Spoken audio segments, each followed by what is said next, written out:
The Ned Oxley here for Tuck Shack Tactical TV. Here in Joburg, we're having fantastic weather, and with Paul.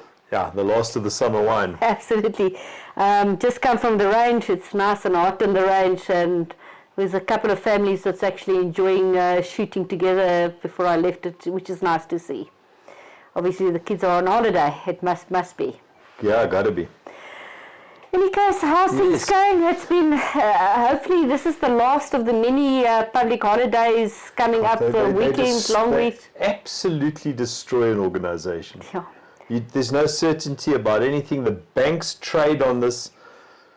Yeah. All of the banks, I think, but the banks particularly, they won't bank your money. All of the automatic debit orders go off, however. Exactly. But none of the automatic payments come through. Absolutely. You know, it doesn't require someone to push a button, but there's a public holiday coming up. You get all these notifications from Yoko. Your money won't clear into your account until after the public holidays. Yeah. Why not? Where's it sitting? Who's trading on that? Who's making interest on that money? Yeah. Well, in any case, I hope some of the people are enjoying it. I think the next one is only the 16th of June or something like that. I don't even know. Yeah, probably. I think we're. And then we have a bit of working time. Well, so May has a public holiday, the 1st of May. You know, so May Day. So that's Monday. Yeah, that's this Monday coming. But at least then at least we're free for 6 or 7 weeks. Yeah. In any case, what are we chatting today about? The firearm system, the drop-down list. Can you explain to us what's happening with that? There was a bit of confusion last week, and we sincerely apologise for that, folks. What was actually intended is people are going into police stations, and the DFOs are checking on the enhanced firearms management system, and they're coming back and saying to the people, no, your gun, the firearm license has expired, or it was stolen in Port Elizabeth 5 years ago, or it was destroyed, or whatever. We've actually mentioned this before, but it bears repeating. The problem is that the DFOs some DFOs are so poorly trained that when they type in a serial number 1 2 3 4 5, if there's more than 1 2 3 4 5 serial number in the system, it drops a list down. It activates a drop-down list. And the DFOs, through incompetence or just not wanting to be helpful, or just don't care, or wanting to get the person out of their face as quickly as possible without necessarily helping them, look at the first number in the drop-down list, and we actually heard this from a senior DFO that explained the system to us. They go for the first thing in the first firearm of that serial number that appears on the drop-down list and say, oh, it's been destroyed. Yeah. Or whatever. Or in somebody else's name or something like that. And it's easy to imagine that the DFO is just so incredibly stupid that they don't understand that every single firearm model starts out with a number 1 and a number 2 and a number 3. There's also obviously problems with if, say for example, the Narinko Type 56s. They all come in and they will have the first 6 numbers or so will be the same, and then the last numbers start at 000, 1 and 2, 3 and 4 and 5. But obviously the first 6 or sometimes 8 numbers or whatever are identical. So that can cause problems. This relates to the incredibly poor quality of training that's provided to the DFOs. Yeah. The incredibly poor quality of HR in the South African police services that ends up with these people in a service position, that ends up with these people performing an administrative function, which this SAPS is not an administrative agency. It's not supposed to have an administrative function.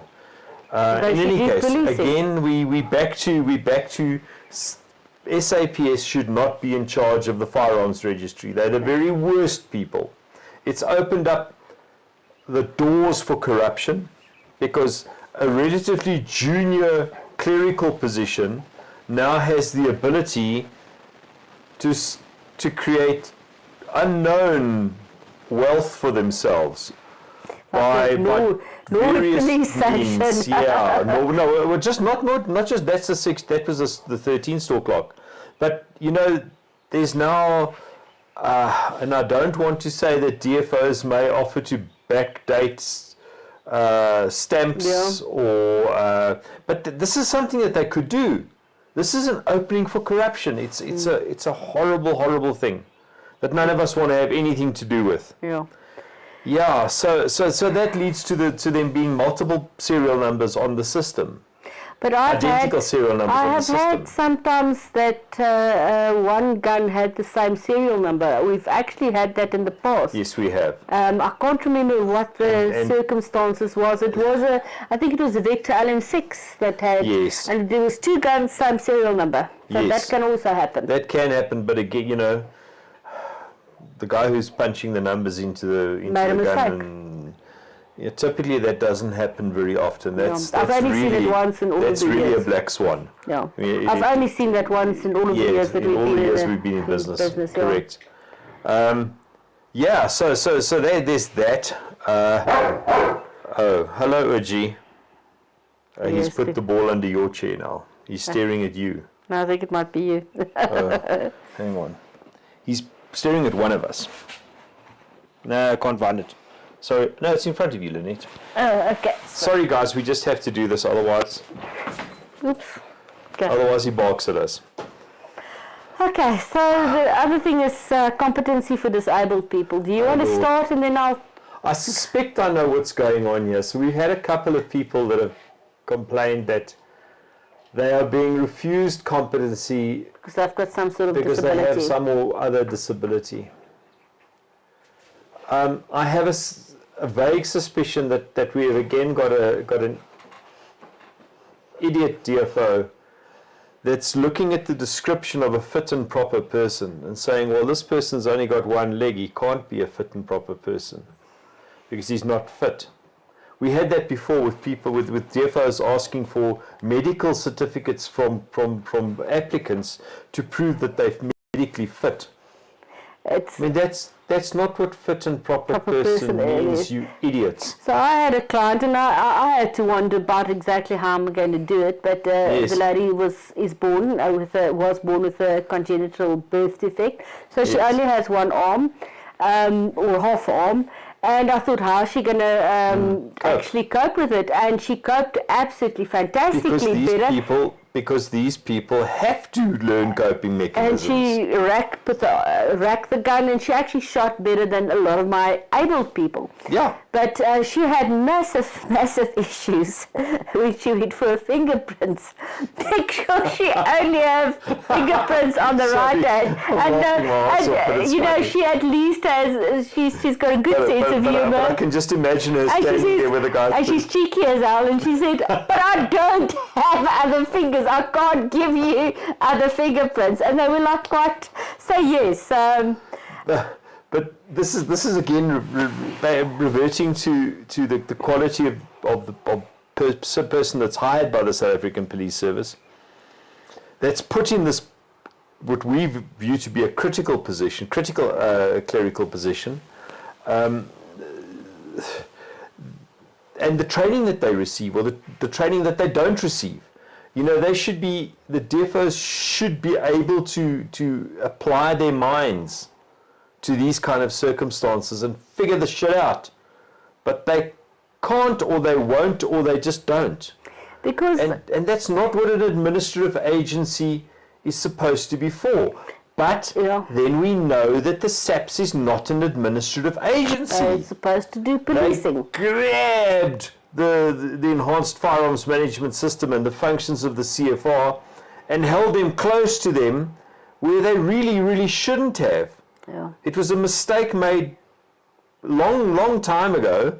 Okay, back to the days prior to the Arms and Ammunition Amendment Act of 1969, where the magistrate, you had to go to your local magistrate, and he would interview you and give you a letter. And he would write you out a letter in longhand on a form, say, okay, well, this is your license. And it's still a valid license. And that was a better system than this.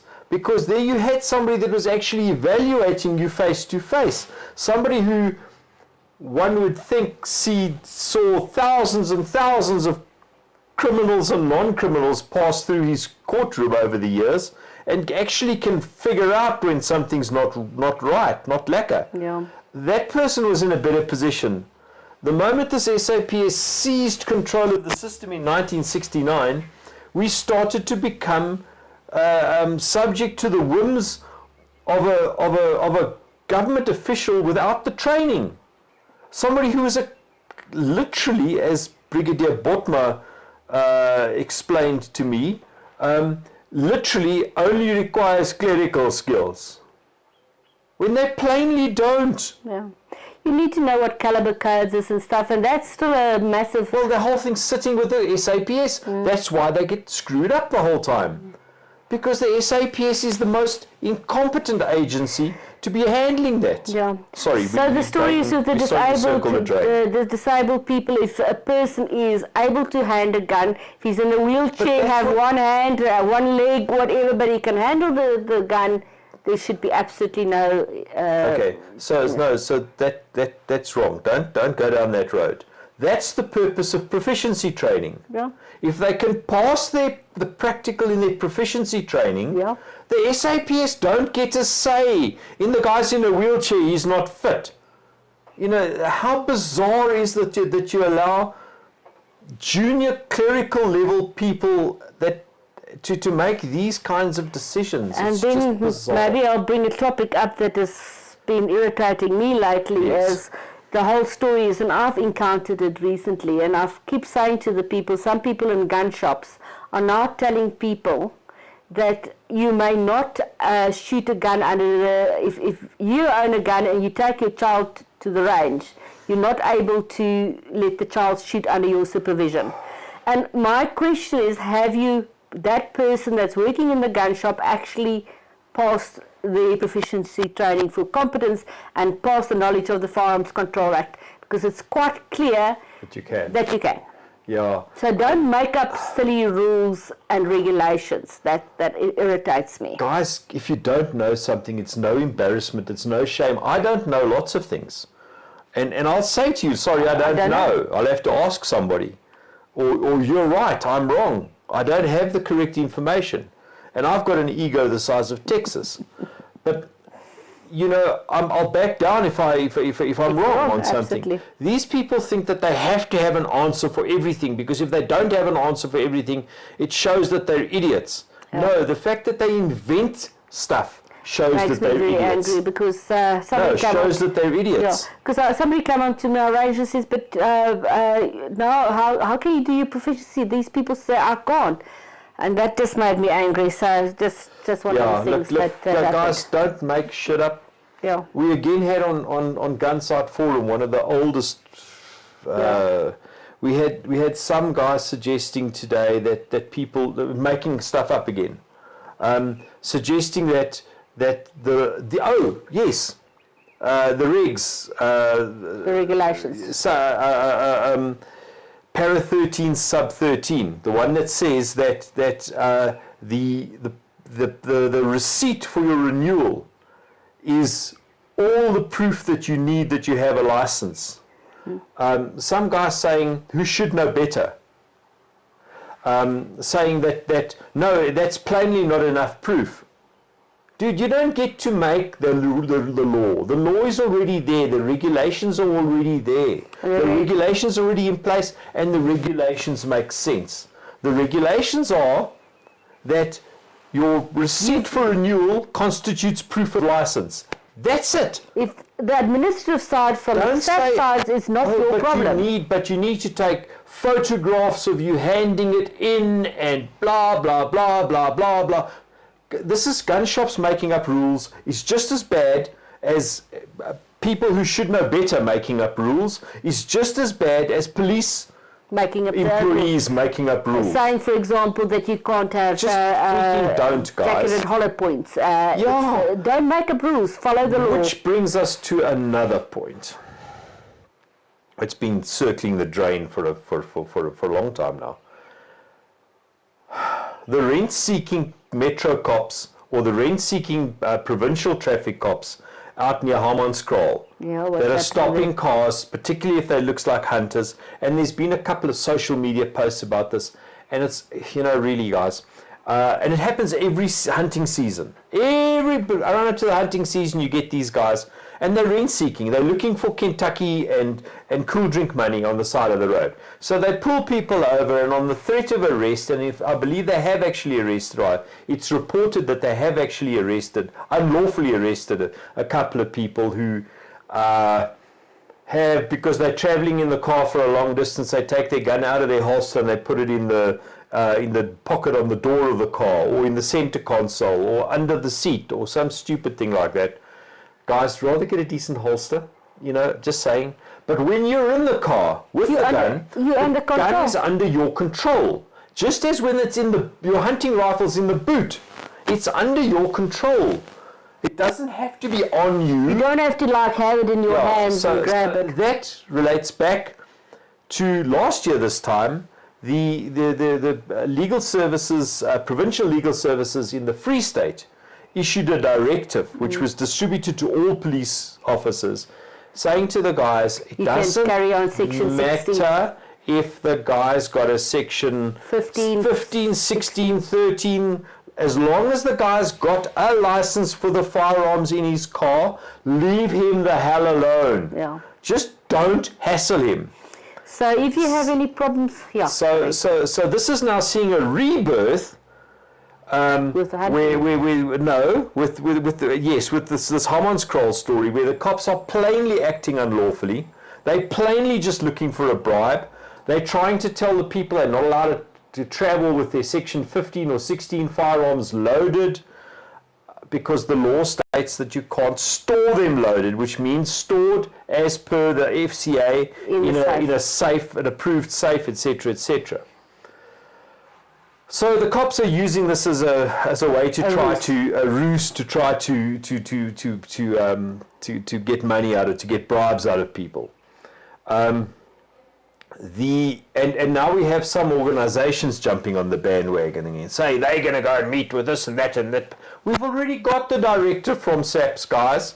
It's been on the GOSA Facebook group since September last year, when we managed to coax it out of the police in the first place. It's been posted a couple of times in the files section there. It's transportation of firearms licensed to persons. It's the actual directive from the police, which makes imminent good sense. We've spoken about it before. When it came out, we posted it on the page. We made a big hoo-ha about it. Everybody read it. Everybody seems to have forgotten now. So now you're getting other organizations thinking that they have to go and solve the problem that's already been solved.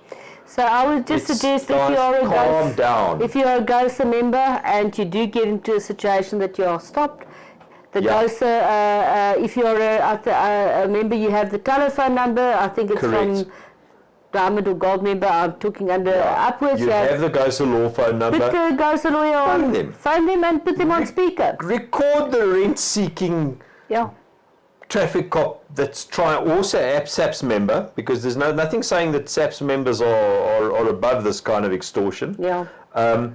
Record them and speak to the lawyer and pin them down. Let them know that you're onto them. They may still arrest you. If they do, you can pay off your car or your house. I know the prospect of being arrested is terrifying and it's not pleasant, etc., etc. But trust me, we've been in this circumstance a couple of times. They know that they're in the wrong. If they're presented with the facts, they will back down. Because the sanctions for them are severe. So in any case, Fighting Spirit Award, we've got our final panel. I've got really good panelists thank you for the hospital pass. Yes, you on. We've got guys, the people that have been put forward for the award this I'm glad I'm not one of the judges. So far it's yourself. We've got Gerard Labuskachny. He's one of our he's the main profiler. So he's on there. We've got Nikki from ITA, Pretorius. Who else do we have? We've got 2 previous winners on the things, and then what's his name? Johannes Kutzer from Formalito again. So absolutely fantastic. We're going to have, there's going to be some nice prizes already. We've already got quite a lot of nice sponsorships in it. So hopefully that person is going to win an absolutely awesome prize this year. As always. Previously. But so yes. So I think it's going to be very difficult to judge. I'm very glad I'm not judging that. But if you've got a person that you would like to put forward, please contact events@gosa.co.za and you can he'll send you the right information. But yeah, so the backstories to these nominees is awful and terrible and horrible. But to see the people survive on the way to, and we hope to encourage them from survival to thriving. That's the whole purpose of this. It's to reward. It serves 2 purposes. Yeah. It's to reward the people who put up a fight, or fought back afterwards to try and get themselves back in control of their own lives. It's to reward them, but probably, I hate to say more importantly, but it's equally important that it demonstrates to other women what is possible, to other people what is possible. Absolutely. So going beyond the other woman, it's demonstrating to anybody, their husbands, their boyfriends, their children, that standing up and taking a stand and fighting back. These courageous women is a good thing. Yeah. You know, the one lady that was nominated, she said to me, I interviewed her for the 16 Days of Action as well, and she says she actually had to think about it because she said to me she lost her fiance, and she said to me this week, she said to me, but it's not me that's important. I'm fighting this for the person that died. And I said to her, you don't understand. It's not just for that. It's you. It started out as that. You are a person that's courageous and that other women can look up to because you are not just lying down and taking it. Yeah, exactly that. So it's an incredibly important thing that Girls on Fire does with the Fighting Spirit Awards. An incredibly powerful thing. Yeah. It's just very proud of you guys. So that is absolutely fantastic. We still haven't opened the Top Shot event. We're still waiting for some finalization from the venue, one of the bands, but we've got some absolutely awesome sponsorship so far. Thank you to those that's already come to the party. I must thank Charmaine. She's my other fellow director. She's absolutely awesome. We've got some very, very nice sponsorship so far, and I think it's going to be better than last year, even if we can be better. We constantly say this every year. We say, how the hell are we going to beat last year? And I think we do. Yeah, we do. It's going to be an absolute awesome event. People have been asking me. I got another guy, and when are you opening up? My wife has been watching for registrations to open. So I am just waiting. I can't finalize a couple of things until I've got the final word from the venue. So until I've done that, I can't open registrations. But in any case, watch out for it. We'll open it soon, hopefully. If you've got anybody that you would like to nominate for the Fighting Spirit Awards, please do so. And then have a fantastic long weekend. Hopefully the weather holds. Yeah, it's wonderful weather in Gauteng. I believe it's not so lucky in Cape Town. Well, sorry, Ne. Yeah. In any case, cheers. Good weather, bad weather, have a good time. Cheers. Cheers.